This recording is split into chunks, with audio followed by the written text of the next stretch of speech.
mentaliti musibah. Nak kita tanyakan kepada Kak Syira kan. Kalau kita bercakap mengenai mentaliti ni memang banyak, ada yang mengambil kesempatan, ada yang dah tolong kena marah pula, macam-macam sebenarnya. Tapi kita nak tekankan di sini yang mana kita sebenarnya sebagai sukarelawan ataupun mereka yang turun padang ke lapangan dan sebagainya, kita memang niat nak membantu, nak memberi, nak meringankan beban mereka yang terkesan semampu kita.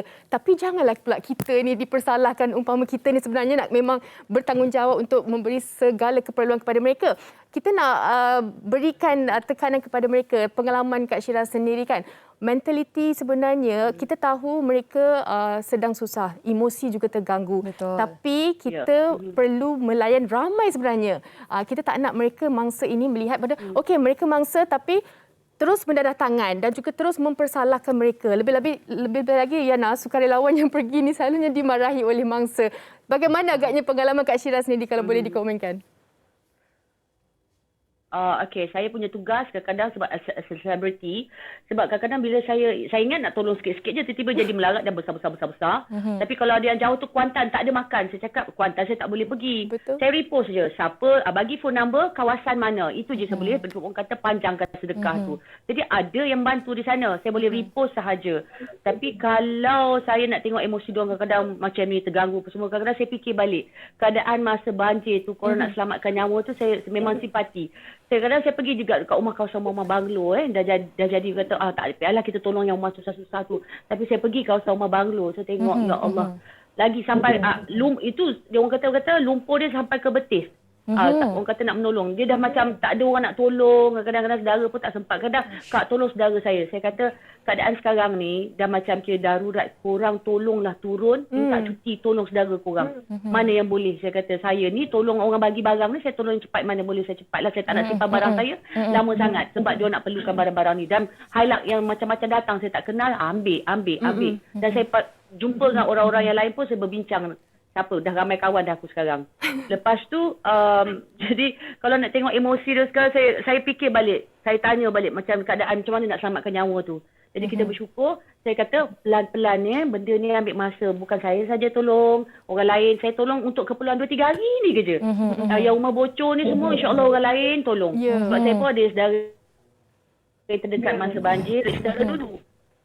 Jadi kalau ada yang lain pun masih lagi percaya sikit-sikit ni pun kata ada saudara saya hantar Quran ke apa, saya kena cari sos-sos yang tempat lain juga. Saya hantar barang je, saya tak boleh nak pergi semua tempat. Kak, makcik ni, kadang-kadang dia dah ada yang dah viral pun. Makcik ni viral, saya kata benda dia viral mesti orang dah tertumpu kat situ. Kita cari tempat yang belum ada lagi juga. Sekarang ni Sabah, saya suruh bini isteri pada Atu Syafiqah tolong pergi, dia yang minta tolong, kita sama-sama tolonglah. Sama juga tapi Papau tolong semua kan. Ya betul. Saya kira apa yang Kak Syira kongsikan ni juga adalah sesuatu yang boleh dijadikan contoh juga. Mempunyai followers yang ramai di Instagram dan di media sosial dan menggunakannya sebaik mungkin, seperti juga Datuk Dr. Izhar dan ramai lagi sebenarnya. Tapi kan Datuk Dr. Izhar, kalau boleh dikongsikan juga, kita dah bercakap dah tentang isu berkaitan dengan mentaliti ni. Tetapi seharusnya, khususnya sebagai umat Islam dan juga sebagai rakyat Malaysia, bagaimanakah mentaliti yang seharusnya kita ada dari sudut sebagai penerima ataupun sebagai pemberi? Boleh saya katakan bahawa Islam itu indah. Pertama, Islam ajar wa ta'awanu 'alal birri wat taqwa. Semua rakyat Malaysia, sama ada di dalam negara atau luar negara, rakan-rakan di Brunei, di Singapura, di Thailand yang turut menyumbang, pertama sekali kita kena ada sifat tolong-menolong. Tak boleh mengharap kepada MKN saja, kepada kerajaan saja. Kita kena saling tolong. Rakyat tolong rakyat, kerajaan tolong rakyat. Kita saling bantu-membantu. Itu penting. Dan media-media, terima kasihlah. Saya TV3 ni memang saya rasa macam dekat di hati. Saya sebab sebenarnya. Sebab you all sanggup ambil video saya ketika kita dah ambil bantuan. Bayangkan, saya rasa macam you all memang bukan nak you all dah terkenal, ya, tapi you all nak juga benda tu sampai tu. Itu pertama, kita kena tolong menolong. Sebab susah, saya tengok orang susah, sedih. Saya nak bantu semua, saya tak mampu sebab kita pun terhad kan. Ya. Itu yang pertama. Nombor 2, penerima kena bersyukur. Sebab ada orang dia habis gaji. Dia sanggup habiskan gaji dia sebab nak bantu. Dia kata, saya tak tahu nak buat apa Ustaz. Saya tak pergi pun tak boleh. Saya bagi gaji saya semua. Saya ambil apa yang perlu untuk keluarga saya, yang bakinya ambil lah. Sampai peringkat tu. Jadi maknanya, penerima juga kena bersyukur. Kalau dapat barang tu, ambil yang perlu saja. Dan saya tengok memang ramai, bila dia ambil, ada 2 plastik. Saya bagi 2 plastik. Dia kata, tak apa Ustaz, saya ambil plastik 1 je. Ustaz bagi yang lain. Ramai juga yang lain. Jadi maknanya kena saling tolong-menolong. Dan yang kedua, kena saling bersyukur antara manusia. Dan yang ketiga, jangan cari salah orang, tetapi kita saling melengkapi. Inilah rakyat Malaysia, keluarga Malaysia. Saya suka 3 perkara penting yang sebenarnya kita kena praktikkan dalam keadaan kita sekarang ni. Baik, kita nak dengar juga kata daripada Datuk Razzie, tapi sebelum itu kita nak bawa pemerhatian penonton untuk kita dengarkan apa kata orang ramai berkenaan dengan topik kita hari ini. Jom kita saksikan.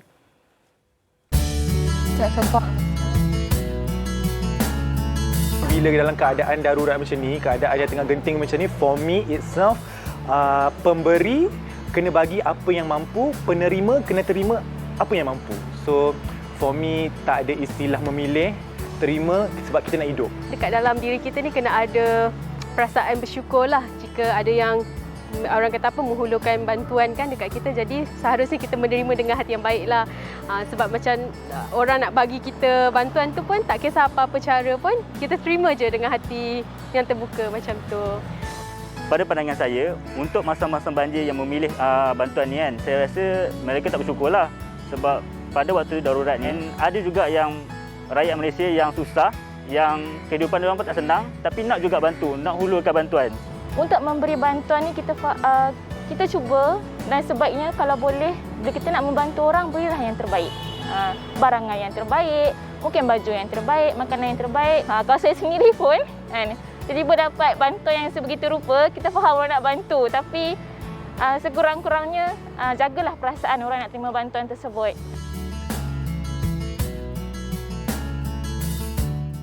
Niat untuk membantu tu kena betul. For the sake of content tu, saya rasa salah lah tu niat tu. And dia berbeza niat nak buat content dengan nak bagi awareness.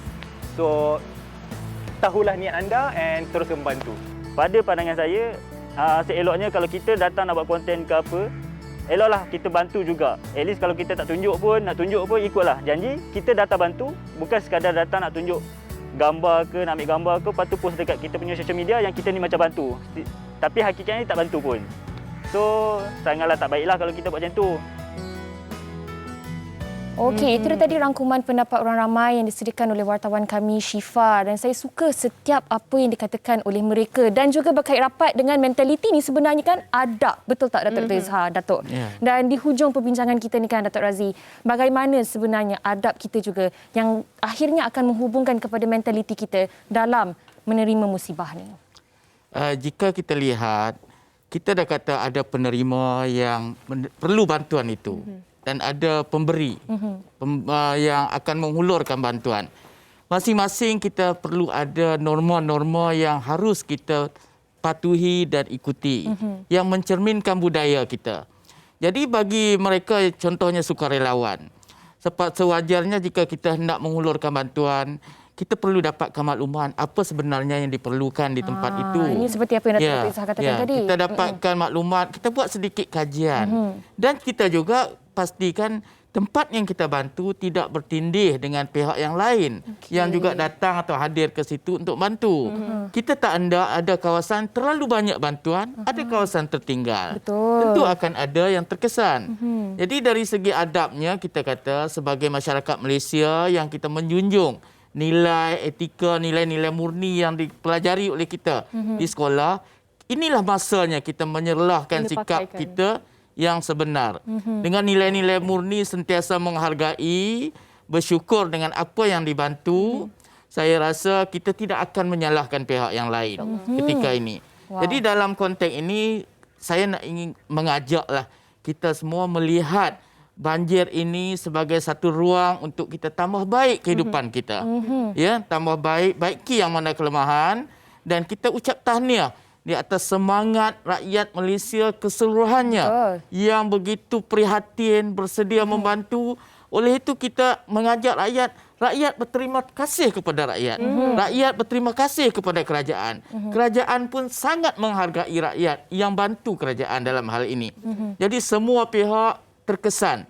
Jika kita bukan mangsa, kita terkesan dari segi emosi. Betul. Perasaan simpati, rasa ingin membantu hadir di dalam diri. Betul. Jadi kita terjemahkan ia dalam adab-adab norma hidup rakyat Malaysia yang sebenar. Betul, dan adab inilah yang akan membentuk mentaliti kita ketika ditimpa musibah. Ya, ya. Sedikit daripada Kak Syira di hujung perbincangan kita ni, seringkasnya. Silakan. Mungkin ada pesanan yang nak diberikan kepada mereka yang ingin menghulurkan bantuan.